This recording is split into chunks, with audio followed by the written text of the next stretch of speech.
Alright guys, welcome back to the channel. Today I'm going to show you how we used to make customs back in the day. I'm talking about over 10 years ago.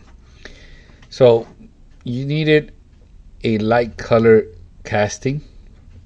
I don't know how good this is going to work because this blue is not considered light color, but a light yellow, white cars, they tend to work a lot better.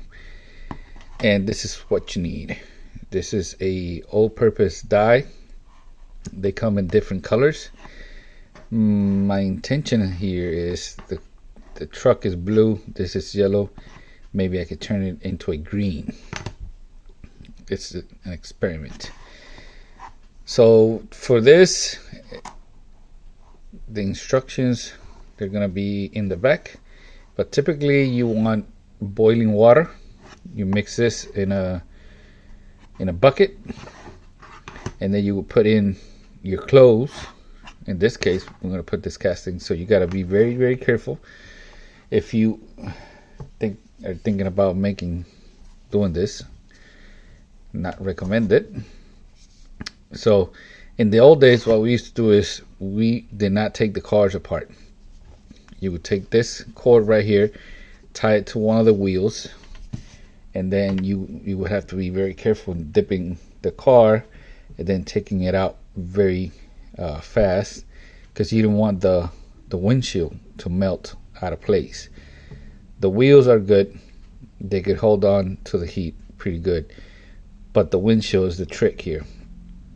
I'm not taking that chance with this model right here. I just took it apart and we'll see how it goes. So the problem with dipping the whole car is that if you did not have an air compressor with the air hose to blow air on it, the axles will rust.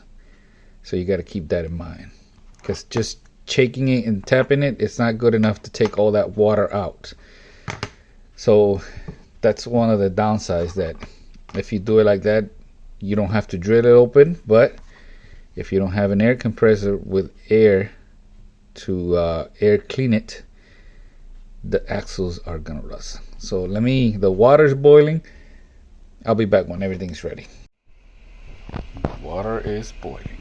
Right, got the bucket next to the stove. The dye, I'm gonna put the dye in first to keep it concentrated and make a better mix.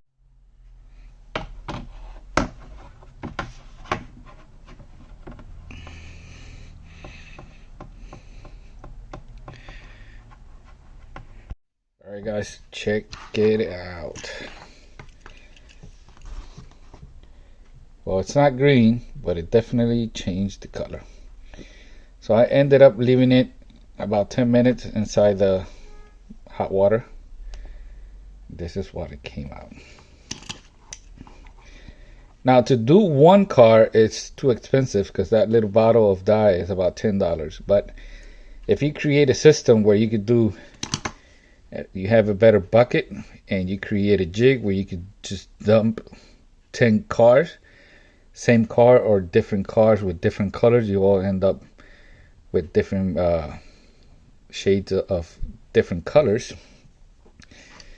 The next one of these to come out is red, so if you tried it with the same yellow, you're gonna get a different color. If you start with a white car, it's gonna be yellow, but depending on how much time you leave it in.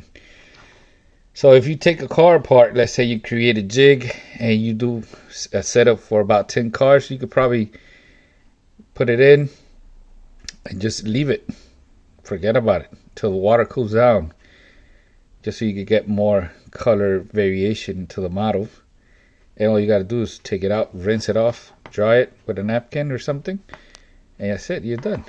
No clear coat needed. Look at the color variation here. Pull this one out because these two have the same paint color. Kind of like it. Well, let me put it back together and I'll be back. All right, here you go. You see I did a wheel swap. Check it out. Which one do you like better? Let me know in the comment, and let me know what you think of this system. I'll be reading you. Peace out. Maybe this one will be next, the Forerunner.